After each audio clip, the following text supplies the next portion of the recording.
We thank you for this day. Thank you for guiding us and blessing us. Thank you for who you are and what you have done in our life. Thank you, Lord, that until the day you're sustaining us. If, if we're not just for your mercy and grace, we're already consumed. Thank you for your faithfulness that doesn't base upon our faithfulness, but your nature, Father. And thank you for our Lord Jesus Christ, your Son, that you gave, and now we are eternal life because of what He has done. And also, we ask that the Holy Spirit will fill us as we have studied your word. In Jesus' name, pray, Lord and Savior. Amen. Amen. Praise the Lord. So, last time, usually, kaya tayo nagre-review kasi yung mga napag-aaralan natin last week, nalilimutan din naman natin. Tama ba? Paano ko nasabi? Kasi yung mismong nagturo, nalimutan din. Pero last time na pag-aralan natin yung baptism and Lord's Supper. Nasaan ba ako ng linggo? Nandito ba ako ng linggo? Para nandito ata. Baptism and Lord's Supper. Yung pinag-aralan natin nung nakaraan. So tayo, mga mananampalataya, dalawa lang ang ordinansa natin. Sa ibang mga Baptist, 3 yung ordinansa nila, no? Hindi natin yung tinatawag na sacrament. Kasi pag sinabi mong sacrament, iba ibig sabihin nun sa nakagawian nating relihiyon. Parang kanilang pamamaraan yun ng kaligtasan. Kaya hindi natin tinatawag na sakramento. Tinatawag natin ordinansa. Ibig sabihin, mga bagay na kinakailangan natin gawin. Bautismo, hindi ito nakakaligtas, ngunit ito ay lumarawan lamang na tayo ay identified na sa Panginoong Jesucristo. Ang kanyang kamatayan, pagkalibing at pagbuhay na muli. Medyo narinig ba ako, mga maayos? Narinig naman po dyan po sa likod. Okay. Kasi, medyo parang naiingayan ako eh. Narinig ko pati yung kanta ng bata dun sa likod, sa labas. So, ganun kalakas yung pagdinig ko. So, thank you po at kung narinig nyo naman po ako.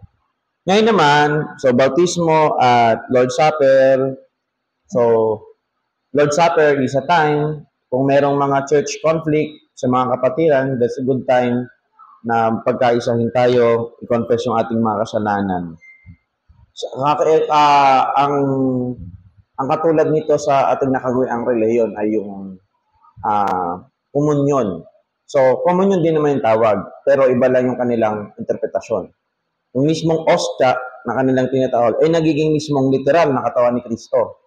So, tayo hindi po naniniwala doon. Symbolize lang po yung unleavened bread ng katawan ng Panginoon Kristo na na-broken para sa ating mga kasalanan. Hindi talaga siya nagiging katawan ni Kristo. Kasi para tayong zombie nun. Kung nagiging literal na katawan ni Kristo, hindi.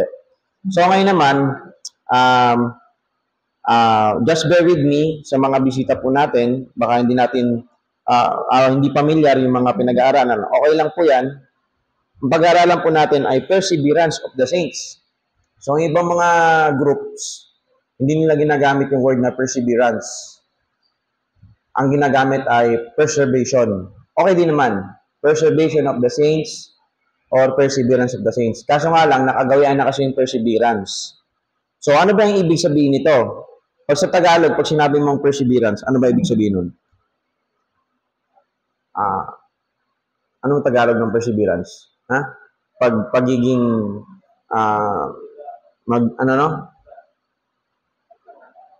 pagtsatsaga, hindi siya pasok sa context eh. Basta persevere, magpapatuloy hanggang huli, parang ganon. Consistency. Okay? So, medyo mag-aalam lang ako ng konti, mga kapatid, kasi sa bagay na, basta 30 minutes tapos tayo. So, we believe, tayo bilang mananampalataya at dito sa ating simbahan, naniniwala tayo na that such are only real believers, yung mga tunay na mananampalataya. Ibig sabihin, tunay na nakakilala sa Panginoon, tunay na nakakay Kristo na, tunay na na-born again, tunay na na-regenerate, tunay na nakakilala sa Panginoon. As endure unto the end. Sila ay mananatili hanggang dulo. So, may mga dito, mamaya i-clear natin yung ibig sabihin nito. That their persevering attachment to Christ is the ground mark which distinguish them from superficial professor. Paano natin? Kaya dinipay ng mga naunang mga Kristiyano, when they formulate the statement of faith, ito ang dahilan. Halimbawa, soul winning ka, Brad. Soul winning ka dyan sa labas, sa mga tambay. Halimbawa lang kung kanino man. Siniran mo ngayon. Yung pagka-share mo, sasabi, kaya tayo, hindi natin sinasabi, ay, ito, ligtas na. Kasi sumunod sa sinner's prayer. Hindi mo pwedeng sabihin yun, naligtas na yun. Kaya mali yung, ilan ang naligtas nyo? Ilan ang naligtas? Maling tanong yun. Okay? Ang magsasabi na sila ay ligtas, ang Holy Spirit. So, ang Diyos ang nakakaalam at mismo siya. So, tayo, kaya natin nasasabi na tayo ay mapupunta sa langit, ay si kapatid na ganito. Kasi ikaw, pinoprofess mo na ikaw ay nakakilala sa Panginoon, nanampalataya kay Kristo na yung tagapagligtas, ikaw ay nagbago ng iyong isip na hindi pala ang mabuting gawa ang aking kakaligtas ng aking buhay. So, pero minsan kasi, mere profession lang yon dito lang sa isip. Diba? Kasi ang pananampalataya, not just, Brother Maury, by your head. No. Even though you memorize the Bible, and you know what? Satan knows the Bible more than us. Nanginginig pa. Kaya ang pananampalataya, may tatlong aspeto yan. The mental assent, tapos yung emotional assent. Ang mga demonyo meron yun. Kilala nila siyang Diyos. Ang paano naman yung, ano sabi ko kanina, emotional assent, nanginginig pa. Ibig sabihin may emosyon. Pero ito ang hindi nila kayang gawin. Yung volition. Yung talagang nilagak mo, hindi kayang gawin ng mga rebelding anghel na manampalataya. And we don't know for what reason. Medyo tanong natin sa mga scholar. Pero, hindi. Ang isang tao, kahit memorize siya pa yung Bible, paiyak-iyak pa, pero kung hindi talaga siya nanampalataya kay Kristo, wala yun. Para lang siyang demonyo, mental assent, emotional assent. Kailangan ng volition. Talagang nilagak mo ang iyong pananampalataya kay Kristo. So, kaya sinasabi natin, profession of faith. Diba? Sila ay nag-profess ng kanilang pananampalataya. Pero hindi din naman natin pwedeng sabihin na hindi ka ligtas. Dapat patunayan mo muna sarili mo. Hindi natin pwedeng sabihin yon. Hindi natin pwedeng ligtas at hindi natin pwedeng sabihin hindi ligtas. Hindi tayo makakapag-judge nun. Pero ang encouragement natin, magpatuloy sa Panginoon. Yun ang ibig sabihin ng perseverance. Sabi pa ni David Cloud, merong evidence ng iyong saving faith. Merong evidence na ikaw ay talagang ligtas na. Pwede mo bang sabihin na yung sinulwiningan mo, sumunod sa sinner's prayer, tas wala naman siyang desire magsimba. Yaya ka ng yaya, tas ganun pa rin yung pamumuhay. Pwede mo bang sabihin, ligtas yon? Evident na hindi talaga siya nagkaroon ng katunay na kaligtasan. Kaya yun ang ibig sabihin nito. Hindi naman ibig sabihin nitong real believers endure unto the end. Ganito naman. Ang tanong kasi dito, halimbawa ako, nanampalataya sa may isang tao, nanampalataya sa Panginoon. 3 years, nagche-church. Tapos, one time, hindi na nagpakita sa simbahan.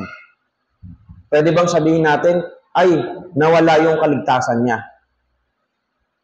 Mali. Hindi po nawawala ang kaligtasan. Hindi natin pwedeng i-judge. Kasi meron tayong tinatawag na backsliding state, kung saan ang isang Kristiyano lumalayo sa Panginoon, ngunit sila ay totoong ligtas pa din. Ibig sabihin, wala sa atin ang panukat. Kunyari, meron tayong checklist, no? 20 checklist. Number 1 checklist, hindi na nagsimba. Number 2, hindi na nagkikapo. Number 3, hindi na nagparamdam. Pag na-complete na yung 20 checklist na yun, okay, church, talagang magdi-decide na tayo na siya ay hindi talaga ligtas. Walang ganon. Walang read or panukat.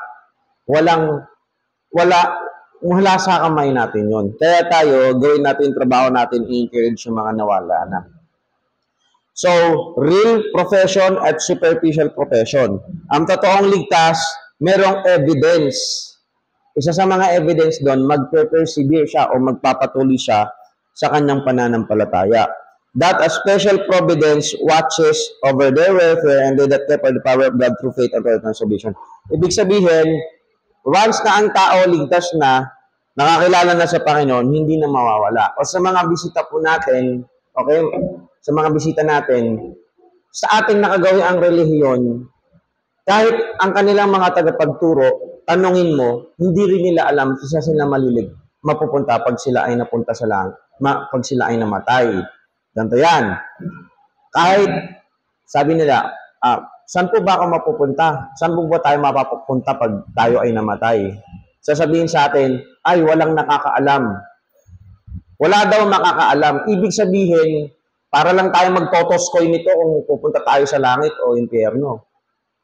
Hindi po ganon. Kasi ang sabi ng Bible, these things I write unto you that you may know. K-N-O-W. Okay? Merong pagkaalam that you may know upang malaman nyo, sumulat ako sa inyo, sinulat ang Biblia, upang malaman nyo na meron kayong buhay na walang hanggan, kayong mga nasa Panginoong Jesucristo. Ibig sabihin, pag ang isang tao na kay Kristo, si Kristo nasa kanya, meron siyang buhay na walang hanggan. So, maaari nating malaman kung saan tayo mapupunta pag namatay tayo. Kaya po, ang Panginoon, mahal tayong lahat, ngunit ang kasalanan ang nagpahiwalay sa atin sa banal na Diyos. Banal ng Diyos, hindi pwedeng madikitan, mahaluan ng kahit isang katiting na kasalanan. Kaya kung ikaw ay makasalanan at tayo ay namatay, tsak yun. Impyerno tayo kasi ang Diyos banal. Ngunit gumawa ang Diyos ng kaparaanan upang ikaw at ako ay hindi mapunta doon sa impyerno. Minahal niya tayo, binigay niya si Jesus Christ, namatay sa krus ng Kalbaryo, inilibing at nabuhay na muli. Sabi ng Bible, ganoon na lamang ang pag-ibig ng Diyos sa sanlibutan, kaya kung sino man yung sumampalataya sa Kanya, pag nanampalataya ka, naniwala ka, nagtiwala ka, tinanggap mo si Jesus Christ sa iyong puso't isipan, sa iyong buong buhay, ng iyong bilang Diyos at tagapagligtas, ang sabi ng Bible, hindi ka na mapapahamak, kundi magkakaroon ka ng buhay na walang hanggan. Amen po. So, pag ikaw ay meron ng buhay na walang hanggan, ang sabi ng John chapter 8, basahin ng Bible, kasi ganito sa statement of faith, no? O articles of faith, maraming mga verse. Katulad ng nasabi ko sa inyo, hindi kompleto yan. Yung, hindi kompleto yan dito. Konti lang yung nilagay ni pastor. Pero minsan, i-request natin, sa bagay, hindi naman binabasa din lahat. John 8, verse number 31 to 32. Ito po sabi ng Bible. Then, said Jesus to those Jews which believe on Him, if ye continue in my word, then ye are my disciples indeed, and ye shall know the truth, and the truth shall make you free. So, ito yung, hindi ka pwedeng maging disipulo kung hindi ka nakakilala sa Panginoon. Dapat makakilala ka muna sa Panginoon. Next, John chapter 10, verse number 28 to 29. Nung ako ay bagong ligtas, bago akong Kristiyano, nakakilala ko sa Panginoon, ito ang isa sa mga verse na una kong nakabisado, sapagkat ito yung unang tinuturo. Verse 28, and I give unto them eternal life. Sinong them dyan? Yung mga nakakarinig ng tinig ng Ama. And they shall never perish. Sila ay hindi na mapapahamak, neither shall any man pluck them out of my hand. Ni kung sino man ang magtatanggal sa aking kamay. Verse number 29, my Father which gave them, neither shall any man pluck them out of my hand. So, walang sino man ang makakapagtanggal sa atin sa kapangyarihan o sa kamay ng ating Panginoon. Ibig sabihin, pag ligtas ka na, hindi kayang baliin ng gawa ng tao ang pangako ng Diyos. Wait lang. Ulitin ko, pwede ba nating sabihin yun? Hindi kayang baliin ng gawa ng tao ang pangako ng Diyos. Okay, ulitin ko. Hindi kayang baliin ng gawa ng tao ang pangako ng Diyos. 1, 2, 3, go. Hindi kayang baliin ng gawa ng tao ang pangako ng Diyos. Ibig sabihin, pinangako ng Diyos na pag nanampalataya kay Kristo, ikaw ay magkakaroon ng buhay na walang hanggan. Pagkatapos nun, siyempre tayo ay hindi natin masasabi na 0% wala na tayong kasalanan. No. Bakit? Kasi meron tayong tatlong kaaway sa mundo. Si Satanas, ang mundo, at ang sarili natin. Meron pa tayong old nature. Niligtas tayo ng Diyos ngayon sa kapangyarihan ng kasalanan, sa sumpa ng kasalanan, pero sa presensya ng kasalanan, which is the world, we're still here. Matetempt pa rin tayo and we still have an old nature. Meron tayong lumang kalikasan. Kaya sa Bible, may mga pagkakataon na sinasabi na ang kaligtasan natin ay hindi pa kompleto. Kasi nga tayo ay nasa presensya pa ng kasalanan. Kaya tayo ay nagkakasala pa. Kaya ang isang ligtas, kahit ligtas na siya, siya ay nagkakasala pa. Bigyan ko kayo ng example. O ngayon, anong iniisip nyo ngayon? Imbis na mag-focus sa lesson, iniisip nyo yung assignment nyo bukas. Diba?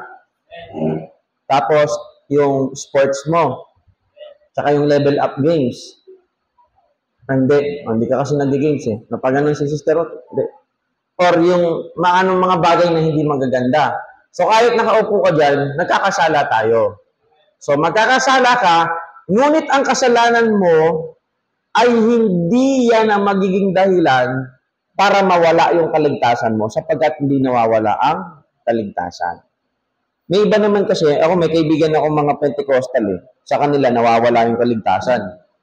Kasi, kaya naman daw nila tinuturo na nawawala para yung Kristiyano hindi magwalwal. Ano ba? Ano ba yung walwal? Ano yan eh? Millennial words, terms yan. Magpariwara sa buhay. Pero ang sabi ng Biblia, Romans chapter 6, shall we continue in sin that grace may abound? God forbid. Kung ikaw bibigyan kita ng burger mamaya, bibingka, halimbawa, kasi may handaan tayo mamaya. Amen? Kaya dapat, pag mag-teach si pastor mamaya, mag-iiming kayo lagi para matatapos tayo agad. Kasi, sayang pagkain, baka maunahan tayo ng mga pusa. Bira, nawala yung thoughts ko. Ano ba sinasabi ko? Ayun. Bibigyan kita ng mga handa mamaya. Si Ate Mirna, bibigyan ko. Mirna, kapatid, sister, ate. Ito na po. Ginuha na ako na yun. Ginawa ko siya ng mabuti. Anong igaganti niya sa akin? Sasampalin niya ba ako? Hindi po. Pag ikaw ginawan, sabi ng Biblia, ginawan ka ng Diyos ng kabutihan, kasamaan ba ang ibabalik mo sa Kanya? That is a rhetorical question. A question that doesn't need an answer. Tanong na hindi kailangan ng sagot. So, kaya sabi ng Apostle Pablo, magpapatuloy ba tayo sa kasalanan upang sumagana ang biyaya? Huwag hayaan ng Diyos. So, ang kaligtasan na hindi nawawala ay hindi lisensya para ikaw ay magwalwal. Ay, ligtas na ako. Pwede na ako nang gawin kahit ano naman pa nang gawin ko. Sa langit pa rin ako mapupunta. Yung ganung pag-iisip, magtanong ka, baka hindi ka ligtas. Kasi may ganung pag-iisip eh. Kaya po, yung mga naligtas, yung mga totoong nakakilala sa Panginoon, sila po ay may disipulo. Okay.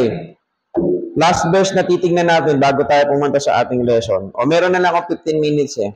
Tapos magsiservice na tayo. Marami tayong special number ngayon, 4. Kaya kahit wala pa yung iba, magsimula na tayo agad. Okay lang ba yung mga kapatid?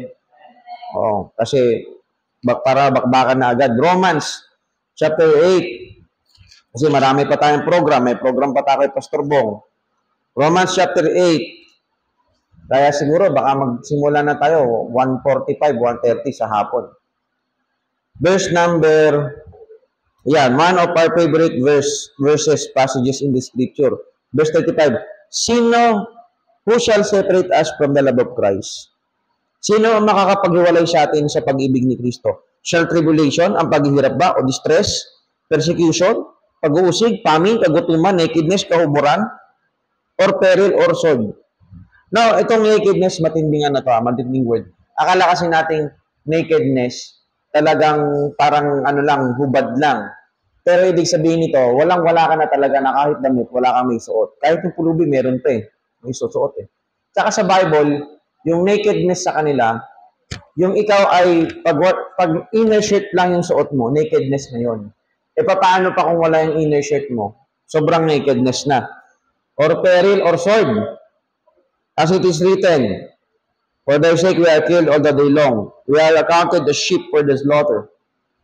Verse 37, nay, in all these things, we are more than conquerors through Him that loved us. 38, For I am persuaded. Na yung word na persuaded, hindi yan yung baka. Siguro. No. Talagang sigurado ka. Tayo ay makakasiguro talaga. That neither death nor life, kamatayan o buhay o mga anghel o mga pinsibilidad, mga pangampangyarihan, mga bagay ngayon, mga bagay na parating, nor height, nor depth, nor any other creature. Sabi ni Soriano, hindi, mawawala yung kaligtasan natin. Kasi hindi naman nakalagay dyan. Ba, ng debate ni Pastor Madlangawa at saka ni Eli Soriano. Hindi naman nakalagay dyan yung sarili mo eh. Kaya yung sarili mo, magiging dahilan para mawala yung kaligtasan mo. Eh, binanata ni Pastor Madlangawa ng verse na to. Sabi niya, nor any other creature. Sabi niya, yung creature ba kasama tayo dito? Sa creature? Tama, yes.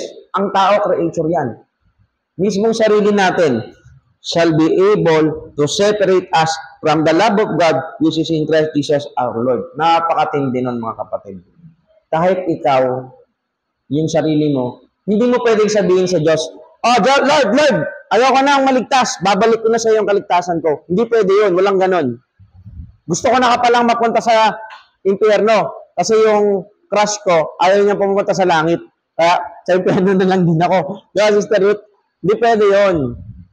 Sa impyerno, hindi kayo magpaparty doon. Hindi pwedeng bawian na. Lord, hindi na pala ako nananampalataya sa iyo. Walang ganon. Lord, bawiin mo yung kaligtasan ko, walang ganon. Yung mga nagsasabing, halimbawa, nabaptize, naging pastor pa, pero kalaunan, napunta na doon kay Kiboloy. Natitawa ako kay Kiboloy kasi iba-iba yung pronunciation. Kiboloy, di ba? Parang kakasing konyo kapag Kiboloy yung ano eh. O kay Kiboloy, pero Kiboloy talaga yon. Di, totoo, may ganon. May isang Bible school, pastor pa nga eh. Nagturo pa nga sa Bible school, pero kalaunan napunta kay Kiboloy. Ano ba yon? Ligtas ba yon? Nawala ba yung kaligtasan niya? Hindi. Hindi nawala yung kaligtasan niya. Unang banda pa lang, hindi talaga siya ligtas. Okay, hindi talaga siya ligtas. Hindi nawawala ang kaligtasan. Okay, next. Okay, meron pa akong 14 minutes ha. What is perseverance? Ano na natin to?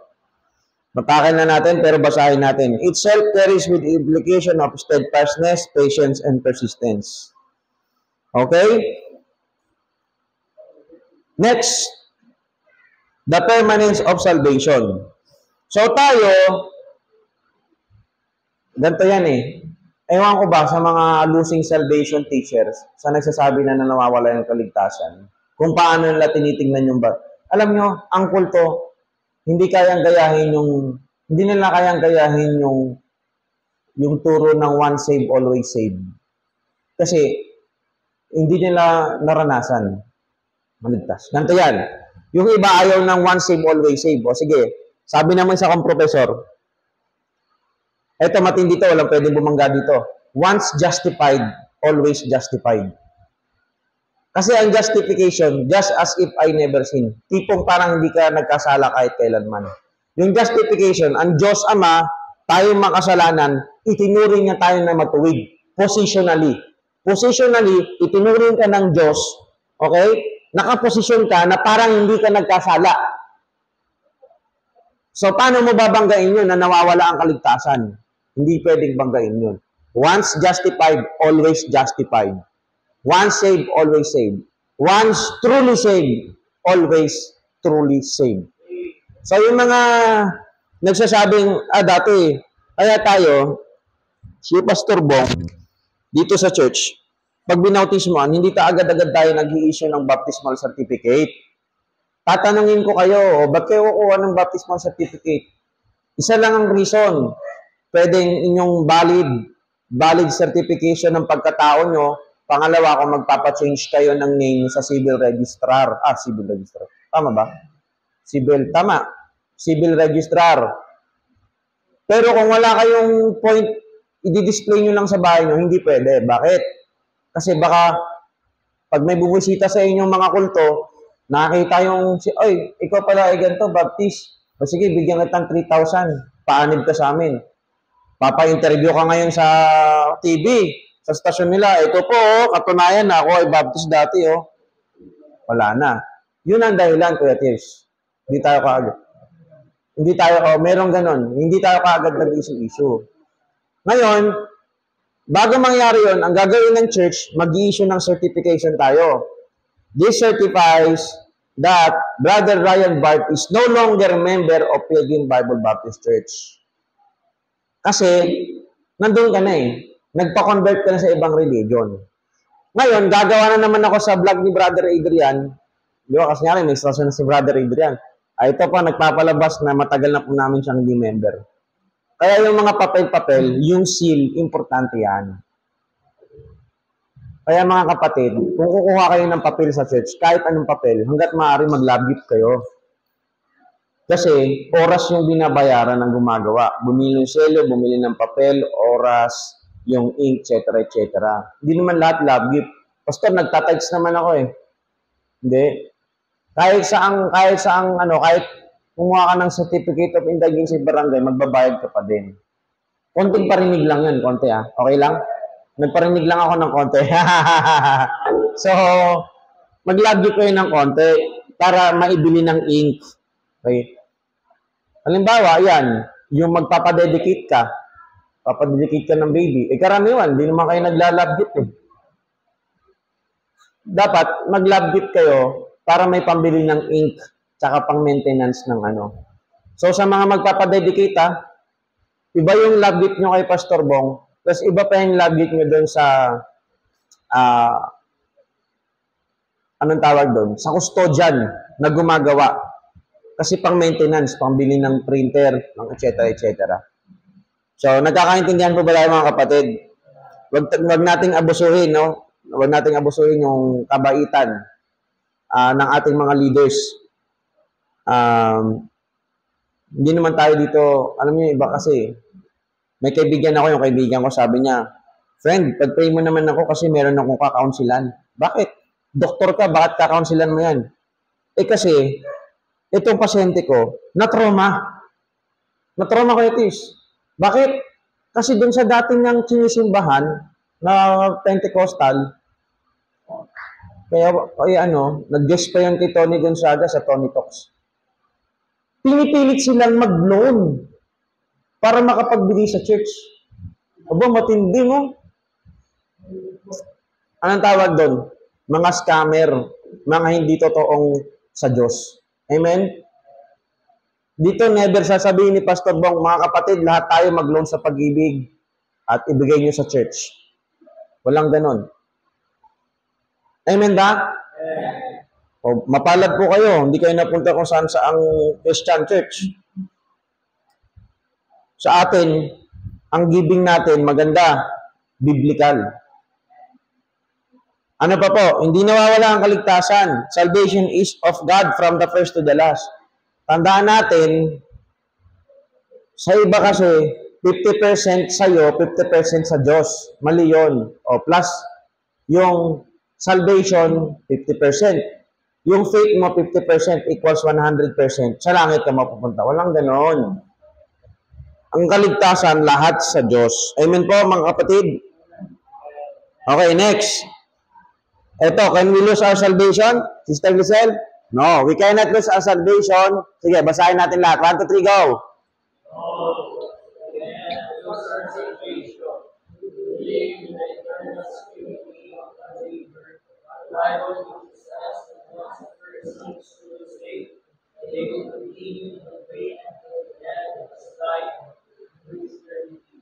Okay. So, konting side note lang, hindi tayo naniniwala sa partial rapture. Okay? Pag bumalik ang Panginoon, pag backslider ka, hindi ka mararapture. Hindi tayo naniniwala doon. Sabi ng Bible, all believers, all who believe, spiritual man o carnal. Tayo, pag hindi tayo pinangungunahan po ng banal na spirito, mas marami po tayong time na tayo ay carnal at backslider. Amen? Hindi tayo spiritual. Kaya, sino na lang ang ira-rapture ni Lord? But bagamat ganon, tayo, mga kapatid sa Panginoon, hindi nga nawawala ang kaligtasan natin, hindi mo pwedeng sabihin, kahit wala akong reward, basta sa langit naman ako. No. Pagsisisihan mo yan. Okay? So, hindi na si Samonim. Saan ba yung air cooler ko? Let's all stand up and let's pray. Sama na rin natin answer ng Sunday School offering. Father God in heaven, we thank you for this day. Thank you, Lord, for guiding us and filling us with thy spirit. And we pray, oh God, that as we have our offering, may you bless this and continue to bless us as we have our service. In Jesus' name we pray, Lord and Savior. Amen. Okay? So, magbe-break po tayo ng 10 minutes. After 10 minutes, start na po tayo. CR